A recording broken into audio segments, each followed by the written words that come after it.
আবার অন্যদিকে সরকার একটা বিশেষ পাওয়ার বলেছে, ওদের তো সংসদে যাওয়া উচিত।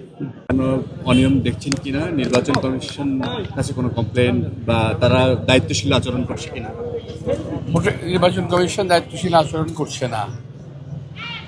আমি ইতিমধ্যে অনেকগুলো অভিযোগ করেছি, একটা রেসপন্স পাইনি, একটু দুর্ভাগ্যজনক। রেসপন্স আশা করেছিলাম কিন্তু পাইনি। এবং অনেক অনেক জায়গায় একটা অহেতুক কিছু ঝামেলা আমাদের করে ফেলেছে, সেটাই বলছি। এখন আর আপাতত ওই পর্যন্ত বলতে চাই, পরে দেখা যাবে কি। আইন শৃঙ্খলা বাহিনী নিয়ে কি অবস্থা দেখছেন? আর কি গতকালকে একটা ঘটনা ঘটেছে ওসমান হাদির ওখানে যে একটা ঘটনা, তো সেই ক্ষেত্রে কি মনে হচ্ছে যে আইন শৃঙ্খলা বাহিনী কি এই সুষ্ঠু নির্বাচনের ক্ষেত্রে প্রযোজ্য কিনা? ভাই, ওটা আমার সাবজেক্ট না। নির্বাচনের সাবজেক্টের কথা বলো। আমরা দেখেছি এই বছর এই ছাত্র সংসদ নির্বাচনের ফলাফল ঘোষণা নিয়ে অনেকটাই লেট কোনটা? হয়েছে। ছাত্র সংসদ নির্বাচন এবারে জাতীয় সংসদ নির্বাচনে আপনি ফলাফলের ঘোষণা নিয়ে কোনো শঙ্কা প্রকাশ করছেন কিনা বা আপনার মন্তব্য? আমি তো আমার শঙ্কা আগে থেকে বলে আসছি, ইট ইজ নট নিউ। আমি প্রথম থেকে বলে আসছি যে অ্যাডমিনিস্ট্রেটিভ কু হওয়ার চান্স আছে। কিছু কিছু লোকের উপর কিছু কিছু লোকের ঊর্ধ্বতন মহলের দুর্বলতা আছে, তাদেরকে তারা পাশ করাবেই। পক্ষান্তরে ওই জায়গায় হয়তো বিএনপি ক্যান্ডিডেট ফেল করে দেবে। কিছু কিছু দলের জন্য এই দুর্বলতা কাজ করতেছে। এবং আমি শুনেছি, সত্য মিথ্যা আমি জানি না, একেবারেই ঊর্ধ্বতন মহলের একটা লিস্ট তৈরি হয়েছে যে এই লোকগুলোকে পাশ করতেই হবে, একটা বিশেষ দলের তাদেরকে পাশ করাতেই হবে। এবং তাদের কথাবার্তা আচার আচরণে মনে হচ্ছে যে তারা জিতে বসে আছে।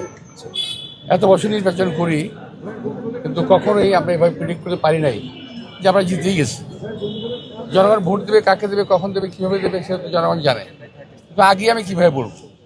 আমরা জনগণের কাছে যাচ্ছি, ভোট চাচ্ছি, জনগণ ঠিক করবে তারা কাকে ভোট দেবে। কিন্তু ওরা ফার্মলি বলছে যে আমরা জিতেই যাব। একজন বিশেষ ব্যক্তি বলেছে, নাম বলবো না, যে ওদের তো সংসদে যাওয়া উচিত। তার মানে হলো কিছু কিছু লোককে তারা পাশ করুক আর ফেল করুক সংসদে নেবে।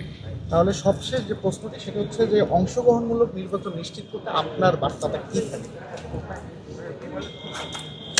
অংশগ্রহণ নির্বাচন তো মূলক নির্বাচন তো হচ্ছেই, আর কোনটা বলবো? যে অভিযোগগুলোর কথা বলেন এই জায়গা থেকে আপনার বার্তাটা কি থাকে? না না, এটা তো অংশগ্রহণমূলক নির্বাচন হচ্ছে, কিন্তু সঙ্গে পক্ষপাতিত্ব হচ্ছে। ঠিক আছে, আমি পক্ষপাতিত্বের কথা বলছি যে এই পক্ষপাতিত্বটা খুব খারাপ। এবং সরকারের একটা মহল যদি এই কথা বলে যে এই সমস্ত ছেলেদের তো সংসদে যাওয়া উচিত, ভোট পাক না পাক তাদেরকে কি তারা পাঠাবেই? একজন প্রার্থীকে ফেল করিয়ে দিয়ে একটা ভুয়া রেজাল্ট নিয়ে তারা সংসদে যাবে? এরকম হতে পারে না। আপনার প্রতিদ্বন্দ্বী প্রার্থীদের মধ্যে শিষ্টাচার দেখছেন কিনা, একই সাথে আপনার জয়ের ব্যাপারে যদি আপনি কিছু আমাদের জানান। এই ধরনের প্রশ্ন আমি কখনো মোকাবেলা করি নাই। তুমি যে প্রশ্নটা করেছো তার মানে হলো যে তুমি বোধহয় শিষ্টাচার বহির্ভূত কিছু মানে আচরণ দেখতে পাচ্ছ মনে হয়। আমার ধারণা তোমরা দেখতে পাচ্ছ এটা, আমি এভাবে কমেন্ট করবো না।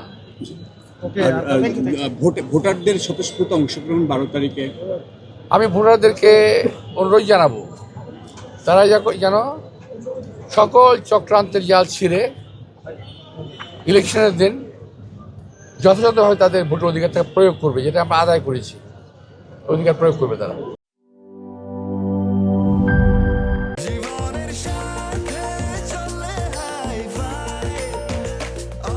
স্বাস্থ্যকর অল টাইম, সব সময় অল টাইম হেলদি লাইফ।